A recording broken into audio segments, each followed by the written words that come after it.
மனிதன் ஜெயிக்காத ஒரு விஷயம் மரணம் மட்டும்தான். ஒரு பிறந்த நாள் கூட்டத்தின் நீளம் அவன் பெற்ற அங்கீகாரத்தை சொல்லும். ஒரு இறந்த நாள் கூட்டத்தின் நீளம் அவன் வாழ்ந்த வாழ்க்கையை சொல்லும். வாழ்க்கை தத்துவம் கடவுளுக்கு புரிந்தது. வாழ்க்கை தத்துவம் கடவுளுக்கு புரிந்தது. இருக்கின்ற பொழுது இல்லாத மரியாதை இல்லாத போது இருக்கிறது. மயானம் வந்தது. மயானம் வந்தது, நல்லா கவனிங்க. நேற்றைய சவத்தை நாளைய சவங்கள் சுமந்து சென்றன.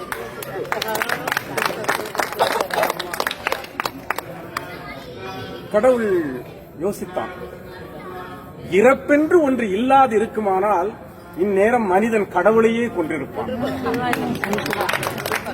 பாவம், ஆடிய மனிதர்கள் உறங்குவதற்கு செய்த ஆடாத தொட்டில்தானே மயானம்.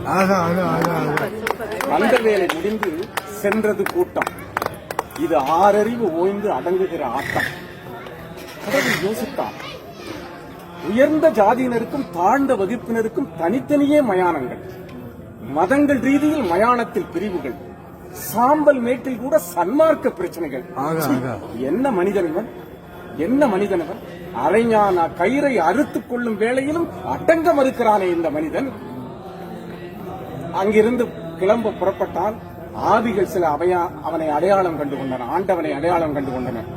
யார் நீ என்றான் இறைவன். நேற்று வரை நான் முதலாளி, இன்று என் விலை எனக்கே தெரியவில்லை. 80 வயதில் எனக்கு இந்த இடம் தேவைதானா என்றது ஒரு ஆவி. ஆண்டவன் சொன்னால், எத்தனை காலம் வாழ்கிறாய் என்பதில் அல்ல வாழ்க்கை, எப்படி வாழ்ந்தாய் என்பதில் தான் இருக்கிறது என்று சொன்னார். இறைவா, இங்கு என்னை ஏன் படைத்தாய், இந்த சிறைக்குள்ளே அடைத்தாய் என்று கேட்டது ஒரு ஆவி. அவனுக்கும் பதில் சொன்னான் ஒரு ஆவி, அரசியல் ஆவி. ஆண்டவா, இங்கு இடைத்தேர்தலே வராதா என்றது. இன்னும் நீ திருந்தவே இல்லையா என்றால் ஒரே அழுகை சத்தம். இதுதான் எங்களுக்கு முக்கியமான, நமக்கு தேவையான கவிதை. நமக்குன்னா நாங்க எங்க சொல்றது கட்சிக்காரன்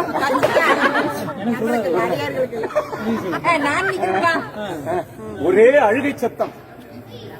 பெண்ணாக பிறந்தது போதுமடா சாமி என்றது ஒரு ஆவி. ஆண்டவன் அருகில் வந்து காதோறும் சொன்னான், ஆணாக பிறந்து பார், அதை விட கஷ்டம்.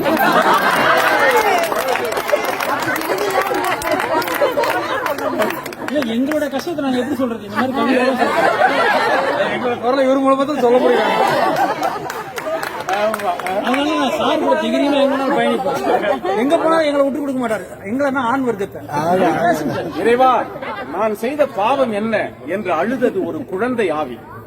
பாவிகள் நிறைந்த உலகத்தில் பிறந்ததுதானடா நீ செய்த பாவம் என்றான் ஆண்டவர். சரி, நல்லவர்களை எல்லாம் சீக்கிரம் அழைத்துக் கொள்ளுகிறாய், கெட்டவர்களை நீண்ட நாள் வாழ வைக்கிறாயே, இது என்ன உன்னுடைய நீதி என்றான். நல்லவர்களை விட்டு வைத்தால் அவர்களும் கெட்டவர்களாகிவிட்டார்கள்.